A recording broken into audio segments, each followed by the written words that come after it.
What's going on, everyone? Dr. Tom Walters here from Rehab Science. In today's video, we're going to be looking at exercises for a condition called Hallux Limitus, which basically means limited mobility and range of motion of your big toe. So if you notice that your big toe is stiff and you have limited mobility with functional tasks and maybe you have pain, then you'll want to stay tuned for today's exercises.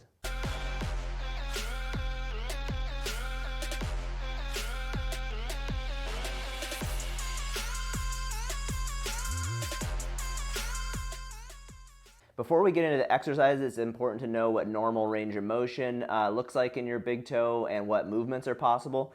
So when we're talking about this condition, Hallux Limitus, it's going to affect this large joint here of the big toe. It's called the metatarsophalangeal joint. And this joint really just allows flexion and extension, or they're often referred to as plantar flexion and dorsiflexion. When it comes to functional tasks, plantar flexion, sort of pointing the toes, isn't nearly as important as dorsiflexion. Dorsiflexion we need anytime for walking. We need to be able to push off with our big toe. If we squat down, go down into a lunge position, there are a lot of functional tasks throughout the day where we need this mobility of the big toe. If you look at range of motion normals, the normal for this is 60 degrees. So if you can't passively or actively pull your toe up to this 60-degree mark, mine's a little bit more mobile than normal, but basically 0 is here at the ground and then getting up to around there. 60 degrees is what you need, again, for especially normal gait, the normal gait cycle, to be able to push off our foot. If you look at as I'm stepping forward with this foot, I go to push off, my big toe needs that 60 degrees of dorsiflexion right here. We call this terminal stance as I push off with that foot to take the next step. So people who have limited toe mobility, obviously this is really going to affect functional tasks in a negative way, and often with Hallux Limitus we also see pain. If this gets really severe, arthritis can develop and it can turn into a condition called Hallux rigidus, where the toe no longer moves, and in some of those cases people actually have to have joint replacements, basically a joint replacement of that big toe joint. So let's get into a few exercises you can do to help improve your mobility in this joint. For our first set of strategies here, first set of drills, we're going to be just working on passive stretching. This is basically what I would do if you came to see me in the clinic. So what you'll do is you're going to use both hands. You're going to stabilize this long bone here, the metatarsal. You're going to stabilize that, pinch right up at the ball of your toe, and then you're going to use your other hand to basically stretch and mobilize that big toe, almost like driving a stick shift type car. So you kind of are going to first pull up into dorsiflexion, really stabilize that metatarsal, and then pull up to your limit in motion.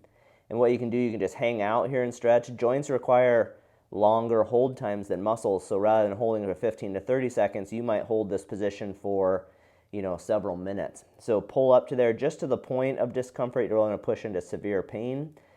And then you can pull down into plantar flexion. Like I said, plantar flexion isn't as important for functional tasks, but it's good to work the joint. Just first, passive range of motion through both of those movements.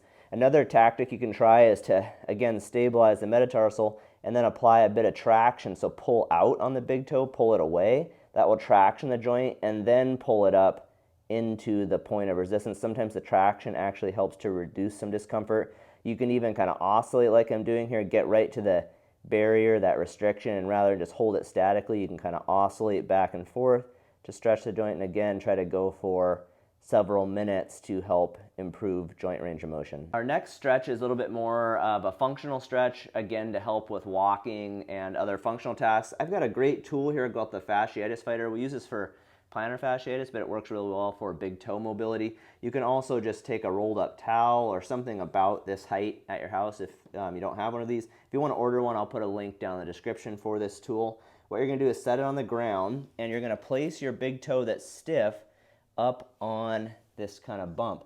So the metatarsal head will be down here on the lower part, and then my big toe up, you can see it's pre-positioning me in dorsiflexion.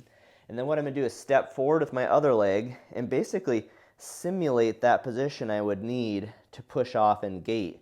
So the nice thing is that this elevated surface is going to already start creating the stretch on that joint. So you might just be down here. You might just hang out on the ground like this. You can kind of stretch your calf, your ankle joint, and your big toe.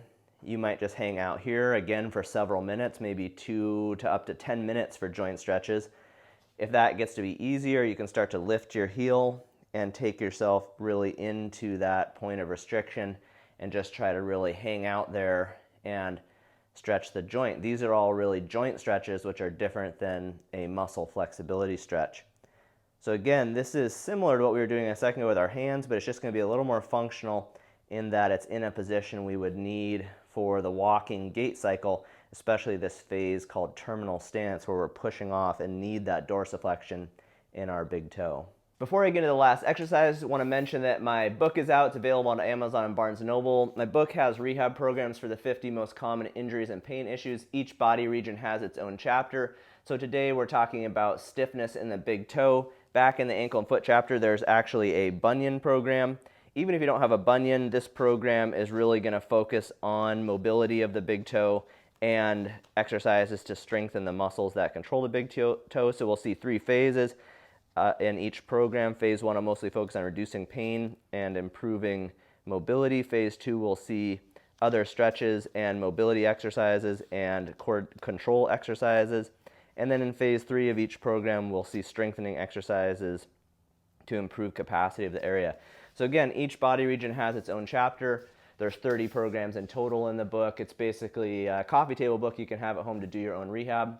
I will put a link down in the description if you want to learn more about the book. The last exercise here is going to be more of an active mobility exercise. Everything we've done up to this point has been more passive types of stretches. So for this one, we want to try and lock in some of that mobility we've gained with passive stretches. So you're going to put your foot down like this. You can do this standing or sitting on a chair too if it's easier for you. But what you're going to do is just actively try to start by lifting your toe through dorsiflexion. How far? You won't be able to go as far actively as you can passively, but just try to take up that range of motion and teach your neuromuscular system how to use that mobility you've just gained with those stretches. So what you want to do is start with the passive stretches earlier in the video first, and then go to this one as you finish those stretches. Another way you can do this, if it's going to be hard to lift this first phase, you could lift it with your finger and then try to isometrically hold it there. So then try to hold that position and then slowly lower back down, and then lift again through this concentric part. So lifting the toe is the hardest part of the movement. Hold it there. You can see the tendon engages, my extensor tendon. I'm going to hold there and then slowly lower back down through an eccentric contraction. So just doing reps like that, again, improving strength and control in this extensor hallucis muscle. This is the muscle that lifts our big toe through dorsiflexion. Okay, so just again, work through that. For this, something like this, you could do 3 sets of 10 repetitions like you might for a normal strengthening exercise. You just basically want to go until it's tired. So really get to the point of challenging the muscle and tendon so that it strengthens, and again, you improve your ability to control that toe joint. Okay, so those are a few exercises you can work on to help improve big toe mobility if you have this issue of Hallux Limitus. I mostly obviously focused on dorsiflexion in this video. Dorsiflexion of the big toe is the most important one when it comes to functional tasks, but you can also work into plantar flexion with your hands as well. Give these exercises a try. If you have any questions, put them down in the comment section and I will get back to you. All right, you guys, see you in the next video. Bye.